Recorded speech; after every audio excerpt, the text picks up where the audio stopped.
Student, कल हम लोगों ने प्रकाश का सघन माध्यम और प्रकाश के विरल माध्यम के बारे में चर्चा की थी।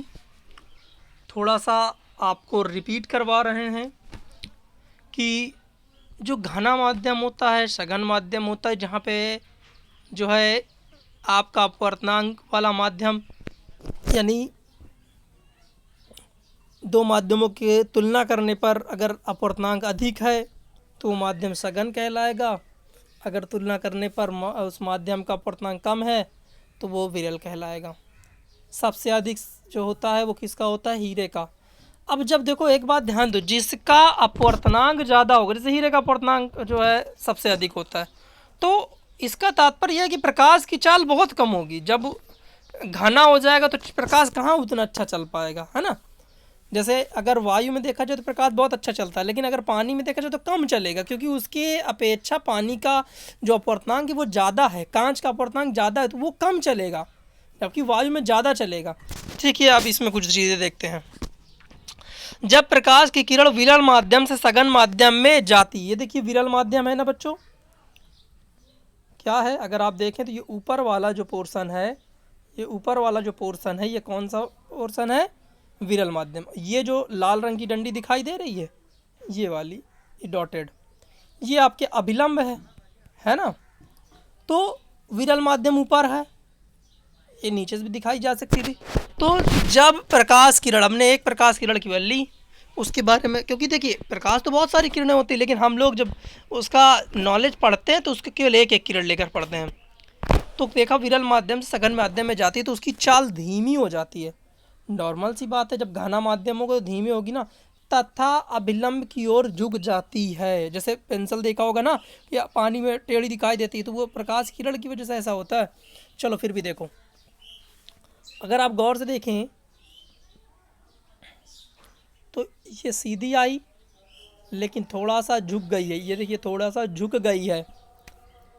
तो जब विरल से सघन माध्यम में आती है प्रकाश किरण तो पहले तो धीमी हो जाती है और थोड़ा सा अभिलंब की ओर, ये जो अभिलंब है, ये डॉटेड जो है, जो अभिलंब है, ठीक है बच्चों, ये जो डॉटेड रंग का दिखाई दे रहा है आपको, रेड रेड अभिलंब है, अभिलंब की ओर देखिए झुकी है। ये किधर की ओर झुकी है बच्चों?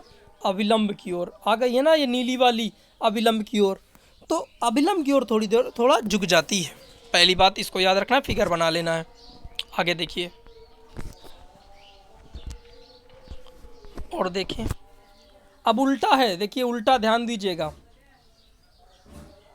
जब प्रकाश की किरण सघन माध्यम से, जबकि कहाँ है? घना माध्यम से विरल माध्यम में जाती है तो उसकी चाल बढ़ जाती है और ये अभिलंब से दूर हटती जाती है। अगर आप देखें गौर से तो ये आई है और ये थोड़ा दूर हट गई, अभिलंब से क्या हो गई है?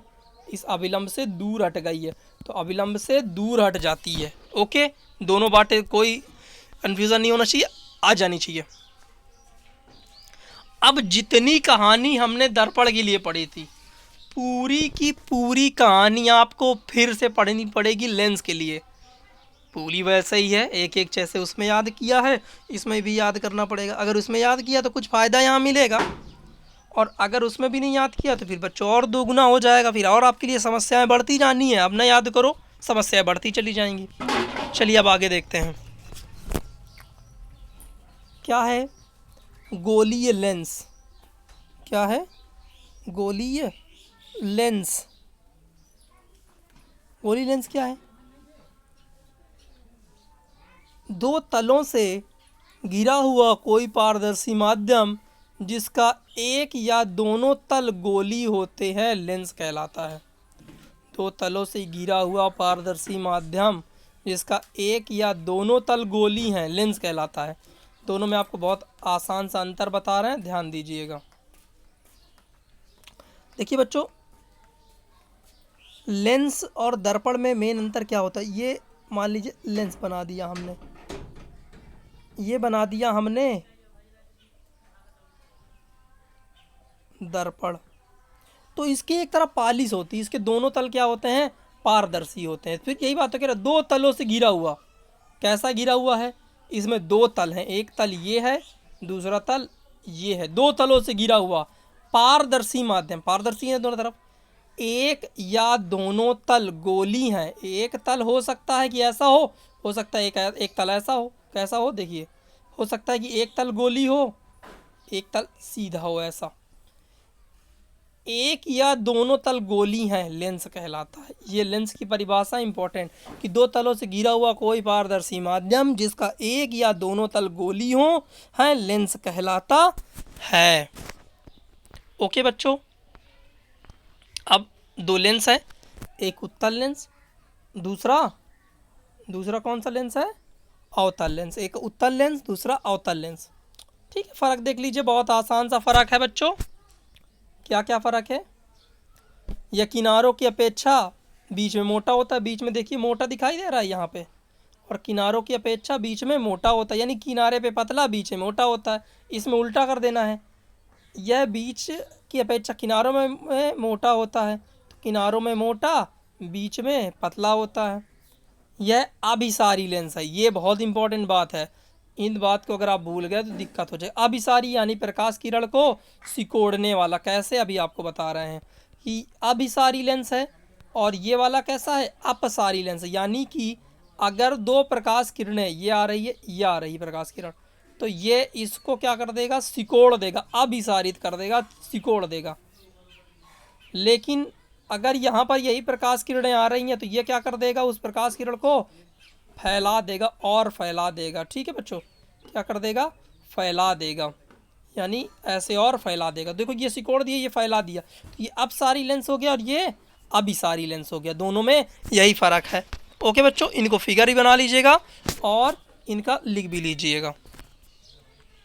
ओके बच्चों, कल हम लोग उत्तल लेंस के किरण आरेख देखेंगे, जैसे हमने दर्पण में देखे थे। इसलिए पहले दर्पण बिल्कुल तैयार कर लीजिएगा, फिर आप जो है पूरा आपको बता दे रहे हैं। फिर अवतल लेंस में पूरे प्रतिबिंब कैसे बनता है, कहाँ पे रखी होती है वस्तु, यही आपका मेन है, जिसमें से पेपर में 100% ये समझ लीजिए कि हमने कह दिया कि 100%, यहाँ तक कि हमने 99% भी नहीं बोला है, 100% या तो लेंस से और या तो दर्पण से आपका किरण बनाने के लिए कम से कम 2 नंबर का, और हो सकता है कि 4 नंबर का आ जाए।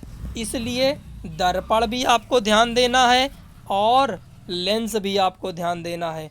दोनों इम्पॉर्टेंट हैं, दोनों ही आपको ध्यान देना है। ठीक है बच्चों, तो दोनों याद कर लीजिए, रट लीजिए बिल्कुल से। मैं किसी दिन ऑनलाइन क्लास लूँगा, समझ लेना, फिर मैं एक साथ पूरा सुनने वाला हूँ साइंस पूरी। जब मैं ऑनलाइन पढ़ा रहा हूँ, इतनी मेहनत कर रहा हूँ, तो मैं किसी दिन लाइव बुलाऊँगा।